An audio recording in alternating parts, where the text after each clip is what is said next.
For a minute, imagine a world where Jesus never lived in it. Hard to fathom or imagine a world that hadn't witnessed miracles, encountered forgiveness, or experienced grace. Would we even be in such a place, or have an opportunity to one day see our God face to face? Even the thought fills my heart with an overwhelming heaviness, a drench of disgrace. And what if Christ never raised? Then the name not be praised. Useless it would be to worship a king of fatality.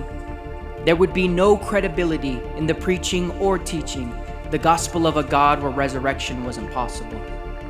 It's very probable that corruption would accumulate, and what was meant for good would be used for evil, and what was meant for light would only find darkness. And once in darkness, then everyone cannot see.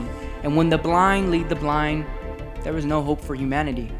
A sin-driven world that would thrive off false reality, finding momentary pleasure while sacrificing long-term redemption. All power is lost when there is no proof of a resurrection.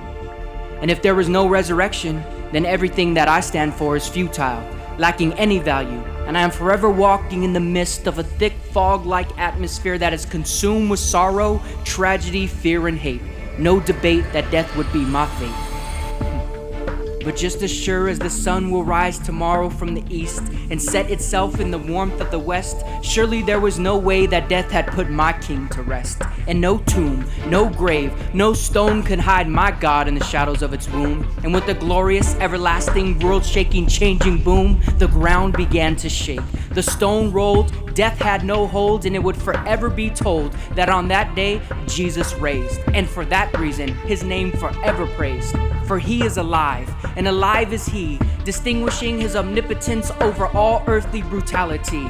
And no rock, no stone will replace my worship that is meant for his glory in the highest. For my God sits on the throne. And like an amazing, astounding anthem song that would ring into the eternity of the hearts of his people, Jesus relentlessly reaches way beyond this Sunday steeple. For his love is like a full-bloomed flower forever in its blossom.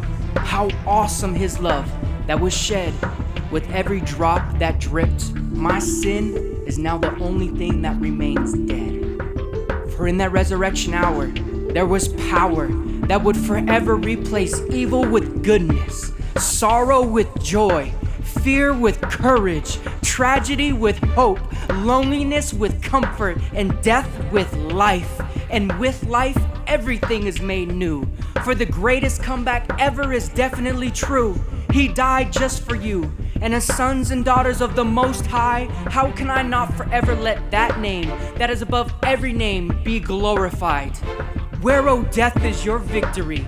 Where, O death, is your sting? Thanks be to our almighty King, who owned the victory through his name alone, Christ Jesus. For his is the kingdom, his is the glory, his is the power, and he reigns every second, every minute, every hour. To him be the glory, both now and forever.